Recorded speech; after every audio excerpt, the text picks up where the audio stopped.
Hello and welcome to another show. Yes, we're talking about what bottle is on your table tonight, and I've got a very, very special guest today. I'm thrilled to introduce her. Been looking forward to finding out what's going on in her head, what she's up to this year, and telling us all about what she has, obviously, on the table tonight. I'm greatly appreciative of her time, and my guest this week is Abbie Bennington. Abbie Bennington, if you don't know her already, you should be following her on ABV Tastings on Instagram, is an experienced professional, has worked in the industry for a number of years. I won't say quite how many years, Abbie, but a long time, shall we say. After leaving BBC News at 10 as a senior producer, she holds the coveted prize, which I'm still yet to achieve, of the Diploma in Wine and Spirits, hopefully in about 6 months' time, and is a certified WSET educator who regularly teaches level 3. For anybody that doesn't know about WSET yet, make sure that you go again and speak to Abbie. She will fill you in. It's very important. It's also very exciting as well and interesting.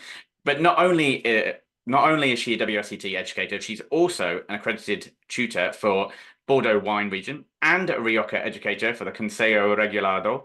She owns her own tasting with wine business ABV Tastings and is a council member for the respected industry body, the Association of Wine Educators. Wow. What a start to the show. Also, though, when Abbie has some spare time, which I don't think is very often, to be fair, is a regular contributor to drinks industry publications. You may have read her pieces in things like Harper's Wine and Spirit and The Buyer and The Independent. Crikey, Abbie, welcome to the show. Thank you very much for joining us.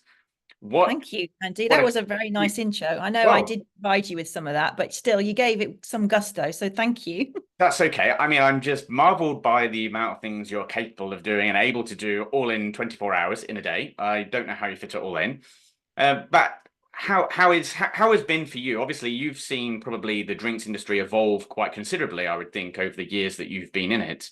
How do you think it's maybe changed, and also maybe give us a little bit of story into how you got yourself into the drinks industry? Obviously, going from effectively senior producing in a different industry to then the drinks industry. How was that for you? Well, yes, it was a bit of, yeah, you're right. It was a bit of a handbrake turn. I was doing pretty well in what I was doing at the time. And I worked in, as you said, the news at 10. I was a senior producer there. And I also worked just before I left in politics and senior production there for the political editor. So that was really exciting. And, that was a case of like you get home, you think you've had an 18-hour day, you think you can go to bed, and you have to get on a plane and go and set up interviews with prime ministers and things like that. So that is exciting, but it is exhausting, and it's just not what's the word, it's just not, you couldn't keep it up.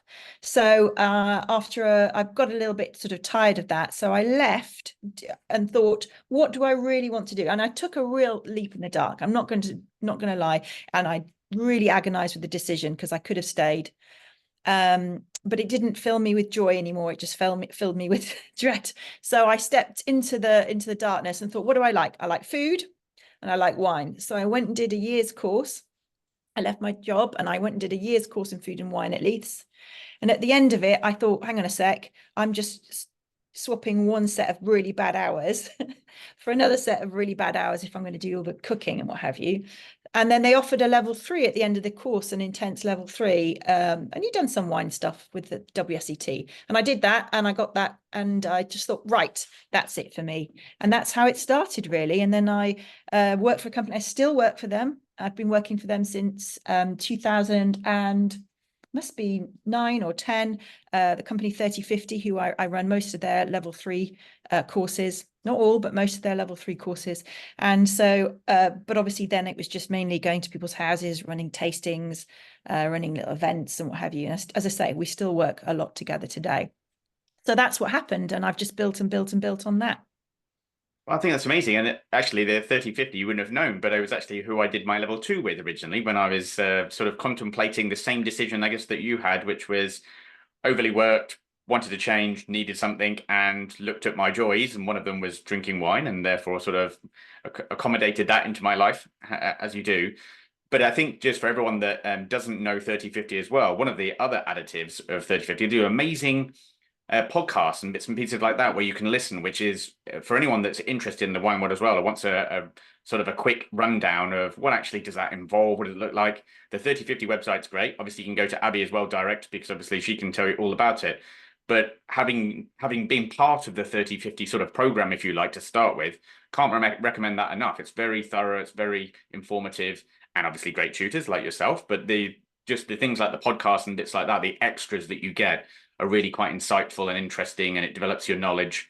And it's a great place to start. So it's amazing how you suddenly altered yourself and went, you know what, I'm gonna jump into it and have a go. And obviously Yeah. you've had a lot of And you're success doing absolutely that. right. Big shout out to Chris and Jane, who Chris does a lot of work and he does some fantastic extra resources for all WSET students. And I was going to say, I did teach the level 2 before I got the diploma. I don't think I ever taught you, Annie. We'd have remembered each other, wouldn't we? Absolutely, absolutely. But it's I think as I've had more and more of these conversations with wine professionals like yourself and senior pros in the area, and I feel like you almost sort of you find yourself falling into the category rather than it being a defined sort of vocation, if you like, where we first started and went, right, that's it, it's wine world or nothing. That's all I'm ever interested in. And I guess that evolves with as you get older and things like that, and as you understand and appreciate what's going on. But I think it's a labor of love as well. We love the topic that we talk about, and it was something that's far more interesting necessarily than what our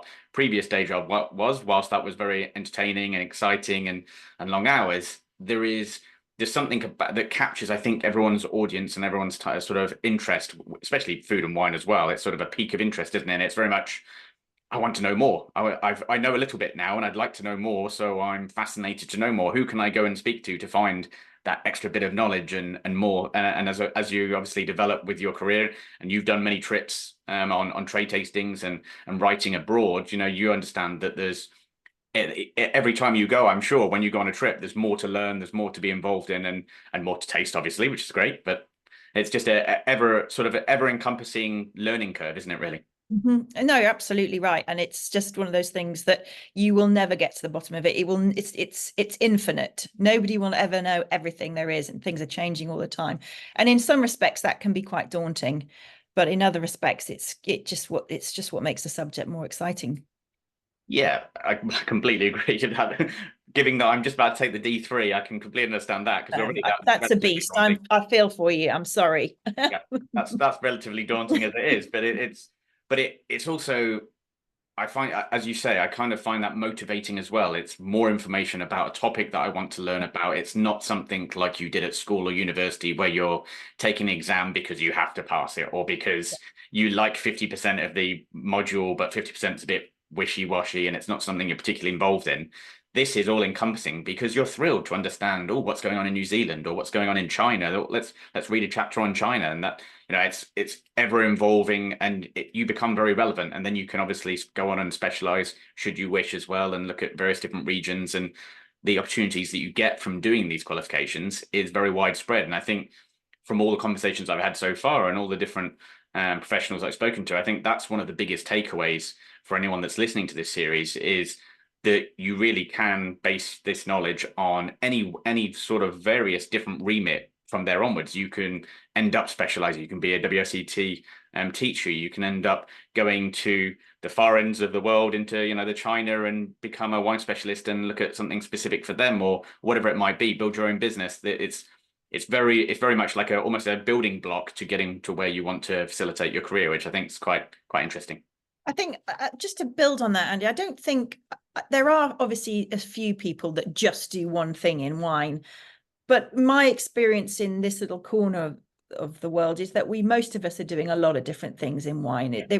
We can't be pigeon. We're not just, I don't know, a buyer for a large supermarket or run your own shop. I mean, obviously there are people who just do that, but most of the people that work in wine or try to make a career in wine end up doing lots of different things, and that's another thing that makes it more interesting. You're not just doing the same thing day in, day out. We're kind of playing lots of different instruments in the wine orchestra, if you like.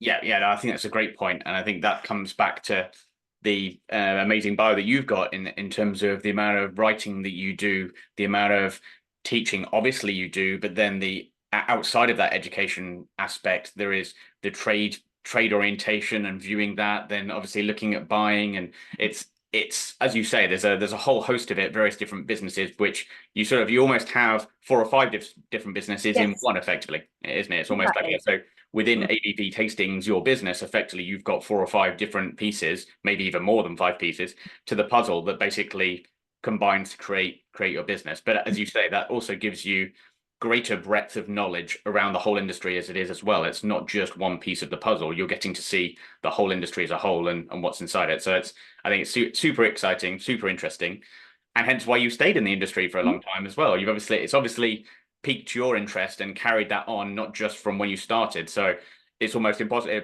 It's almost negligible me asking you now, would you have done the same thing again? Because I guess the answer would absolutely, and you were very happy with the output, and obviously you've been extremely successful. So it's something which you must be extremely pleased about as well. Yes, and well, thank you for saying that, but I'm not I'm not sure I quite see it like that. We can always do better. Well, that's probably our mentality Yeah.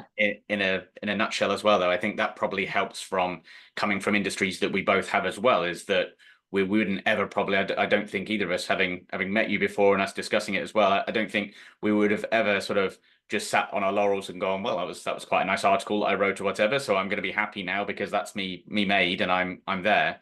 It's more a case of, okay, well, how do I manage my time better to try and incorporate other bits, or how can I look at my diary and say, well, that one can probably take a little bit more time. I don't need as much planning for that, Yeah, etc., etc. And it's a forever build, isn't it? it Basically, is. rather than something where you can just sit there and go, the business is now constructed and it's where it needs to be. It's running itself. That's never going to be the case now. You never know. I mean, you might have Well, 200 working for you, in like 10 years time, there might be that'd 200 be people nice. working for you. And you could basically pick which one you wanted to go to. That would be superb. And That'd be great. that's our end goal. So thank you very much again for obviously coming to the show. It's great to have you. And I know that your time is precious. So shall we get on to answering the question, which obviously is, what bottle is on your table tonight? It did take a lot of time to think about creating the name for the series, but I love the name. It's great. I love it. It's like, it's like a baked bean tin. It just says what it is. well, I love that. exactly. Who I doesn't think like that? someone else told me it was like Ron Seal. It does what it says on the tin. I was like, Oh, well, there you go. there we Well, go. that's slightly more, yeah, that's slightly more exciting than a baked bean tin. So I'm anyway. all beans. So I know that when you had lovely Louisa, who's also now a member of the AWE, as you know, on a little time ago, she was saying it's really hard, and it is hard. And I was like, yeah. No, it's hard. So what did I actually ordered this especially for you, Andy. I'm very impressed. Thank you for that. I didn't go into the wine rack and just dig anything up. I went, right, what are we going to do? So you mentioned that I'm a tutor for Rioja, and I am. And I'm quite passionate, and I've written about white Riojas. Oh yeah. Really interested in white Riojas. So I've chosen a white Rioja. I've chosen a Picazabal white Rioja from Alberto Ramirez, and he's based in the Rioja Oriental, which some of you will know. No, you do, Andy, but in the far eastern province of the Rioja. And it is, well, I'm going to be cruel and ask you what you think it would be made from. Viura. Good guess, but no, this Ooh. is Tempranillo Blanco. Oh, I tell you what, and I'm not lying, that was going to be my second guess, Oh, very good. only because you said have a guess, and I thought, well, it can't be Viura then. But no, and quite honestly, I have seen a couple of those. I've not seen many though. I've only seen a No, couple that are available in the UK at the moment. Maybe I'm missing a. no, you're not missing it. There's not. This is pretty well. First of all, only like 9% of plantings in the whole of Rioja are white. Full stop. So you're absolutely right to have gone with Viura, because Viura is the one that's got the most plantings. Some people say Tempranillo Blanco is the second largest. I'm not going to put my money on the mast on that. It may be slightly different, but Tempranillo Blanco is one of those varietals which a lot of wine makers are getting quite excited about. So when I was out doing the accreditation, I say last year, but it was actually end of 2022 now. The winemakers were very excited about the whites in Rioja. They felt that they had a lot of potential. And the reason I chose the Tempranillo Blanco today was one, because I don't think you've had a Tempranillo Blanco on. We have not, no. That's Two, so you've got the first one. So no, that's a warning for everybody coming on in future. no Tempranillo goes Tempranillo. out. And two, because some people may not have even heard of it. So, I mean, a lot of people have heard of Tempranillo, black skin variety. Some people describe it as Spain's Cabernet Sauvignon, although it doesn't really have many of the characteristics, but in terms of its importance. Yeah. And this was a mutation that just randomly happened in a vineyard in 1988. There was a second, I think it was a second branch of a traditional Tempranillo vine started producing these golden grapes. And it was basically the regulatory board was told about it. It was propagated. It was championed. It was this, that, and the other. And in 2007, it became one of the agreed and allowed grape varieties of white varietals in Rioja. And I don't believe it's grown anywhere else outside of La Rioja. That doesn't mean it can't be, but it isn't at the moment. Now that So is that's what we have. So I love this producer. He's organic producer. As I say, he's based in the Rioja Oriental. His cellar is totally solar powered. He drives an electric car. It's all about the organics. And not that's to say every wine has to be organic. I'm not saying that. I'm just telling you this is what I have in my glass. And it's really powerful in a way that's not the kind of oxidized, cloring white Riojas, which I also love for their own uniqueness. But this is really zesty and herbal and citrus.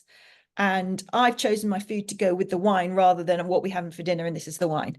So can I say cheers?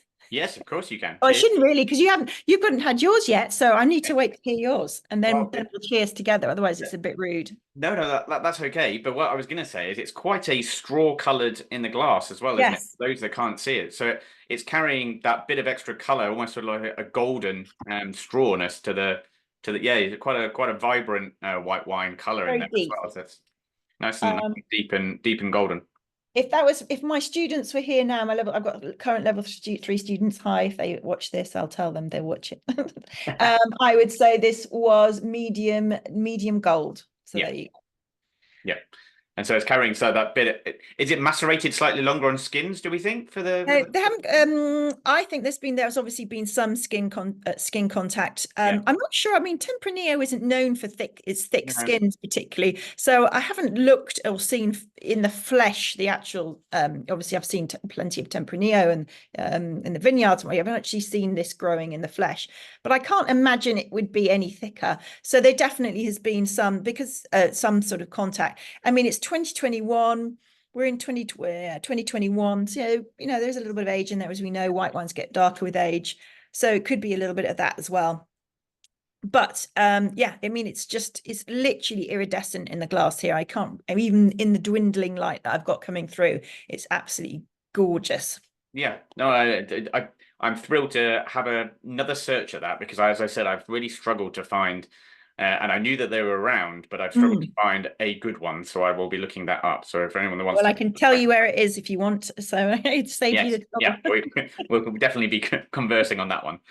So my bottle's slightly different. Now I'm having more problems because I do a show all the time here, and I'm having to pick different ones all the time. So I've got a Mola Tinto, which comes in actually, it's one of those typical sort of Portuguese, slightly elongated bottles. You almost sort of take them as say, a cross between the German style and sort of the French style in terms of the bottle. But it's Mola Tinto is basically, it was established by Nuno Cancela de Abreu. Now, apologies for my Portuguese. It's not as good as it should be, but it was basically in 1991 in the Dow region in Portugal. He set up Boas Quintas, and Boas Quintas is a pretty large operation, offers lots of different labels. It's not just Mola, and I'll tell you about Mola in a minute, but it's Opta, Giesta, Fonta de Oro. Also, all those brands are his. And since 2010, they sort of expanded their regions. And in 2016, were awarded Company of the Year for what they've done, one for the region and two for obviously the still wine production as well, which obviously is a big thing in Portugal at the moment, given it's very well known for its ports, but obviously building out its range. Not that it's not unwell known for its stills, but it's becoming more to the fore. So this particular Mola is actually produced in the Setúbal Peninsula. A juicy, sweet fruited red.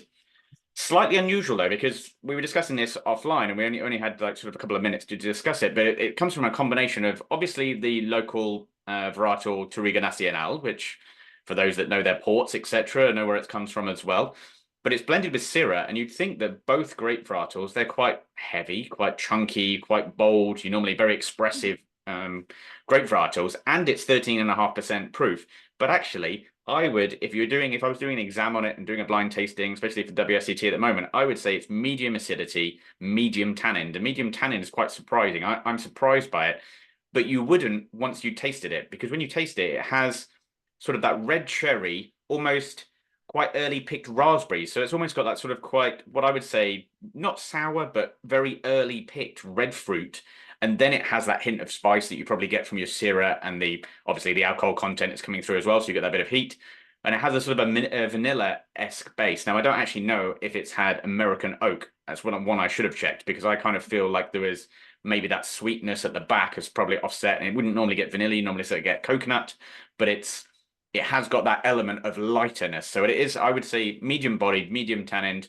It's very well balanced. I would say the acidity and fruit content is a delight, but it's obviously, I think, early picked fruit generally. Very good fruit wine, a bit like a good food wine, like we were saying. I think this, because it's not as bold as you would normally expect from Portugal, actually is going to be a great marry. And I've got a ragu tonight, typical sort of thing. And I actually have got a ragu tonight. I'm not just making that up for the fans out there or the listeners saying, "Oh, of course he's got a ragu red wine." No, I actually have, and I think it'd go nicely. Now, Molla actually does have a resemblance. For those that can't see, there's actually a dog on the depicted on the bottle, and the dog is Molla. Molla is the dog, and so there's a special dog, and this is sort of, I don't know if it's a fable. I don't know if actually Nuno actually has Molla the dog, but the dog is named after a special dog, which basically is youthful and cheery, and therefore reflects the wine too. So that was the idea. It's very youthful, very energetic. And I think it's a great synergy from the winemaker. So I love a good story, and I was sold almost on the bottle story. However, I'm even more sold on the actual wine and content itself as well. And I think it's really interesting to see a Touriga Nacional, quite a lighter, like a sort of underdeveloped Touriga Nacional. I actually think this is a 2021 as well. I actually think this could carry on, because there is still that acidity there. It's been picked, as I say, quite early. So I think that it can probably still withstand it, but actually is slightly lighter body than I was expecting, which was a nice surprise. So that's my wonderful wine for today. So Very nice. Cheers. Well, I've just had a sip now because I thought you're not going for it, so I will. Well, if I try and drink and talk at the same time, then I'll be even less understandable to the audience afterwards. That being said, I love the fact that every time I do these shows, there's always completely 2 or 3 different wines that we talk about, which are completely different every single show. And I love that. And it's great. And and I find out about new ones like this, where I can find I'm going to find out where I find this Tempranillo Blanco now. Great for my D3 as well. Very useful. Probably not going to turn up in the tastings. I hope not, because that would be a real clanger. But that'd be very unlucky. I don't think so. That would be a little bit harsh. But you wouldn't get that. But I'm confident on that. Yes. Well, I mean, thank you for sharing your wine with us today. It's great. It's super. And we've all learned something about Tempranillo Bianco. I've learned lots. Can I just say one thing more about it? Absolutely. So, in terms of pairing, if you do want to go and find some Tempranillo Blancos, you can get, there are more and more on the market. And just to say, I believe that Campo Viejo are doing some really interesting experimentation with carbonic maceration. Oh, wow. And Tempranillo Blanco. I'm not sure if it's been released yet, but they showed us some of their experimentation. So it may become more widely available. They say without any doubt that Tempranillo Blanco goes pretty much with anything from the sea. So it's a really good seafood pairing. It's like absolute. And I'm having some seafood pasta tonight. And this is a really great pairing.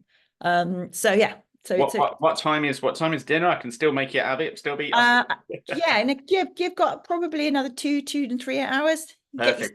Yep. I love my seafood. No, that sounds amazing. I can get that as well with that the dry aspect of that white nicely with the sort of saline that you get from the seafood and that saltiness and yes, it's going to work nicely. So that's exciting.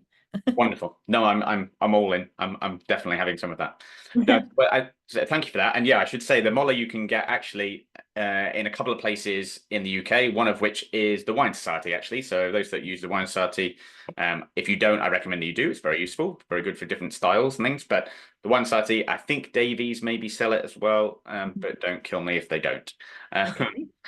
The other thing, though, I want to express about, and obviously we want to know more about yourself, Abbie, and what's happening and what's coming up, and but also what are you most looking forward to in 2024? We're obviously just moved into February now, so we've kind of had that initial excitement, if you call it, of what's going to happen this year. And I don't know if you make January resolutions or if you're just more a case of you just want to add to what you've got, etc. I'm not a big resolution fan. I'm more just someone that wants to set goals, but I kind of don't really just put that in January.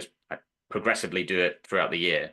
But is there any, and within the wine world itself, is there anything that you see for this year that you're most excited about, or a region, or a bottle of wine, or even something you've come across since the start of the year that you wanted to share with us? Gosh, well, that's a lot. Well, Okay. that's a lot of questions. So, I think I started off with one and ended up with about 10, didn't I, conflating. for you? I'll do my best. Okay, so I'm very lucky enough to go. I'm going to Spain actually on in a couple of days to do the Carver Educator program. Oh, wonderful. So I'm really excited about that.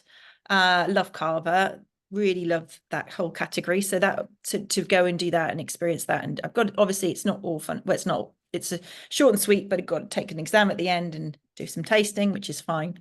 And then, so that'll be nice. But then I am in the process of planning a trip to South Africa in October. So I am trying to make a list of places I'd like to see, not just for wine, for other stuff as well. But that is something that's really high on my agenda. I want to be really careful about who and where I go with that because there's so much to taste and try. So I've got another few things. I think it will be another year of travel for me. Last year was lots of travel. I've got a few more that haven't been signed off yet, but there's a few more trips that look likely as well. So that's quite exciting. You mentioned regions to look for. Well, I still think that Spain. I'm going to give you a twofold answer. I'm going to stick to Europe on this. First is I still think Spain is one of the best areas to buy wines, which are generally still undervalued and underpriced in the British market, in my opinion. I think you can still, there is still huge bargains to quality to be had within that country. Whether you, I think Louisa and yourself were talking about Humir, fantastic wines coming out there, fantastic wines, and so reasonably priced.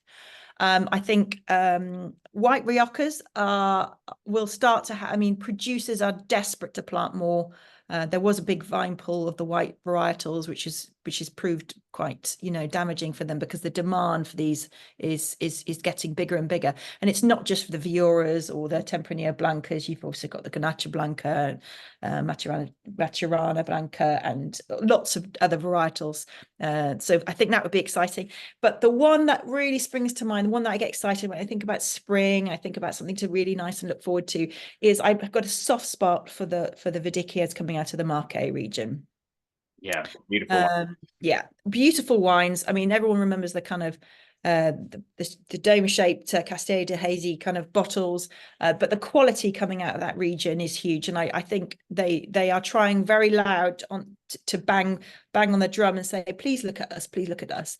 I was lucky enough to visit there at the back end of last year and to write an article on it, and I just thought those wines were just fantastic. And there's not a huge representation on the British market, but there were a lot of other buyers and journalists from across the world, and I do think it's something which will have more traction in the next year or so. Well, yeah, I mean, just picking up on what you've just said there, there's firstly that those are fantastic regions, and I do think that there is a real misunderstanding, maybe is probably in the UK market, of thinking that France is all one style, Spain is all very one style, and it's so different with so many different regions. And what we've already discussed with others, and I'm discussing with you today, is that there are so many different wonders of each of the, we use the old world term loosely now, we don't really, not supposed to use that, but it's it's more a case of just because they're not in the headlines and they're not the Burgundies on Bordeaux's of this world, and those are the ones that are transacting in sort of fine wine worlds, if you like.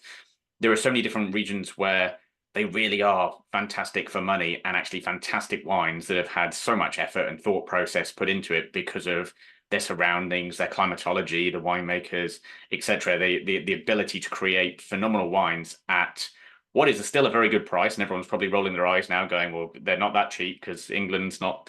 Mm. Nothing's cheap these days, unfortunately. Inflation No. has gone up and it makes everything more expensive. So it's not just wine.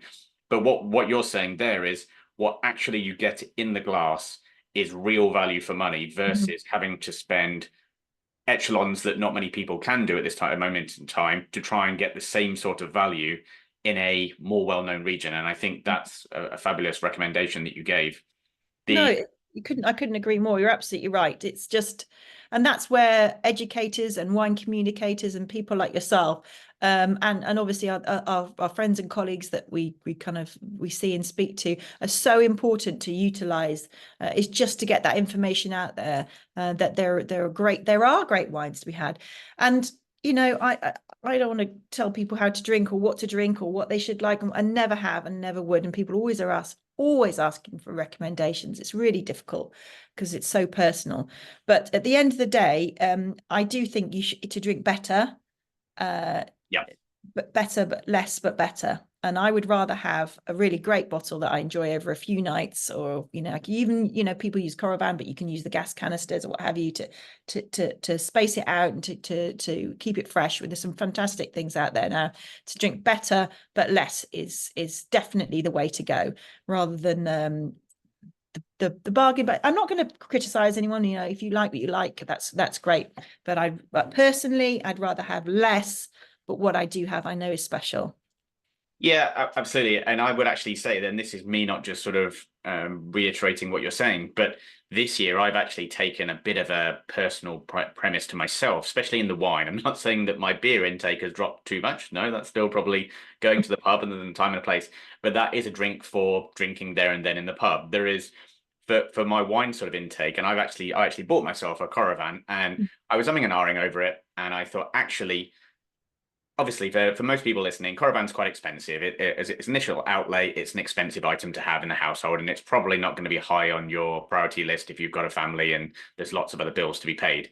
That being said, if you look at it over a long period of time or a medium period of time, the amount of time that you're going to utilize that, and the fact that you can sample a nice bottle of wine, you can then fill in, obviously, with the argon gas, and you can then leave it in your cellar again, or you can put it away and have a bit later on.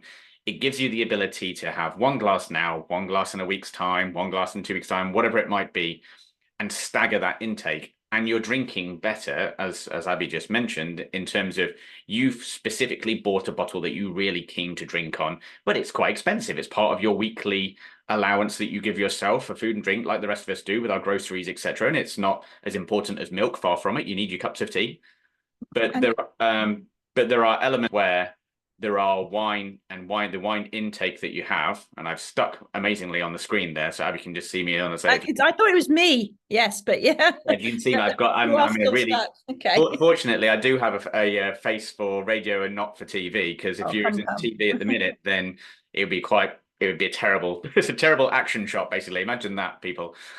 But you're absolutely right with looking at quality rather than quantity. Basically, you're not there drinking or trying to drink oodles of wine anymore. It's very much a case of drink drink well, not in vast quantities. And so Yes. that's sort of, I think that's what I'm trying to achieve myself this year as well. And it can be difficult because obviously we go to And trade Andy, that meetings. Coravan is going to save you an absolute fortune, because I remember using the Coravan, especially when I was doing the D3, because I did the whole tasting thing online. I didn't go I wasn't lucky enough to go into London and do the tasting sessions because it was online.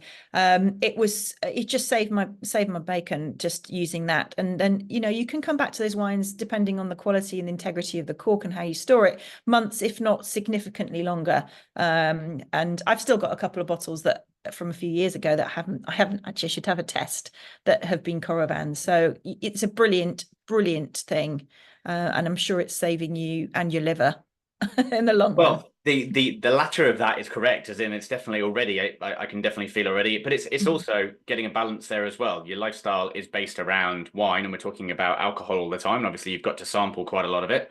Mhm. But sample is the key. You don't have to drink it in our instances, but it's certainly going to save me. I can see it saving a lot of money for me. It's also saving, as you say, health concerns. Obviously, they're far more relevant and in front of us a lot more now, which is great. And I do have a nice balance.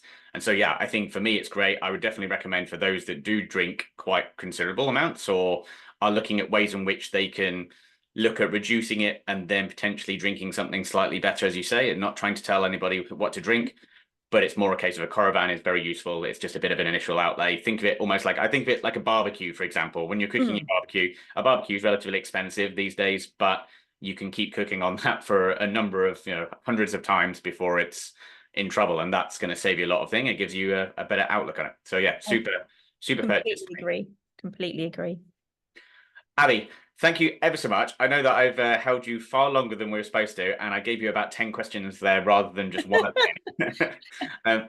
But you've been an absolute superstar and taken that as with everything, with ease and with professionalism as always. Great to see you. I'm sorry that you're left with that horrible sort of No, selection. I think that could have been a lot worse. I think you've got away with that. Seriously, that I thought it could have been terrible, and you're all right. You just look like you're really, going to say something powerful. No, that's never the case. But thank you ever so much, Abby. I look forward to seeing you in the coming months, and thank you for being a super guest. Thank you very much for having me, Andy. Take Bye. care.